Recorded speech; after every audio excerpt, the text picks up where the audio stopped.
আমি বিকাশনগৰ উন্নয়ন সমিতি 1998 চনৰ পৰা কৰ্মৰত হৈ আছে। 2009 চনত আমাৰ এইটো পঞ্জীকৃত কৰা হয়।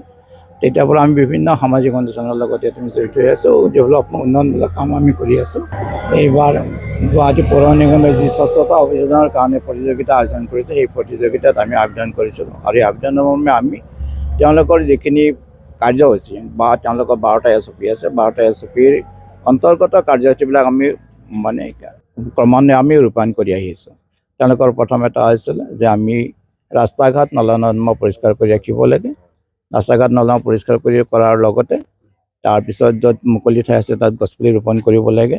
ৰাস্তাত কোনো ধৰণৰ মুকলি ঠাইত জাবৰ দম থাকিব নালাগে।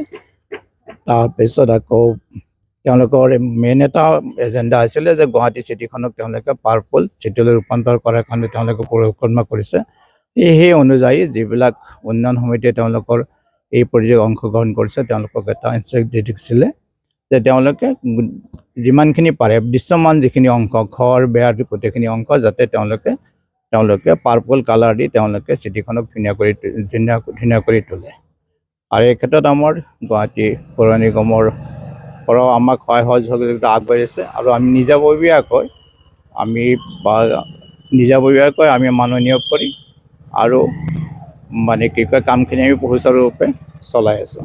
এই ক্ষেত্ৰত আমাৰ গোটেই সমাজৰ যিমানখিনি আছে গোটেইখিনি কৰি ইয়াত প্ৰায় 150 পৰা 200 ঘৰ আমাৰ মানুহ আছে, কিন্তু সকলোখিনি একেলগে কৰা সম্ভৱ নহয়। আমি মানে ক্ৰমাগতভাৱে কামখিনি সম্পন্ন কৰিম বুলি আশা কৰিছোঁ।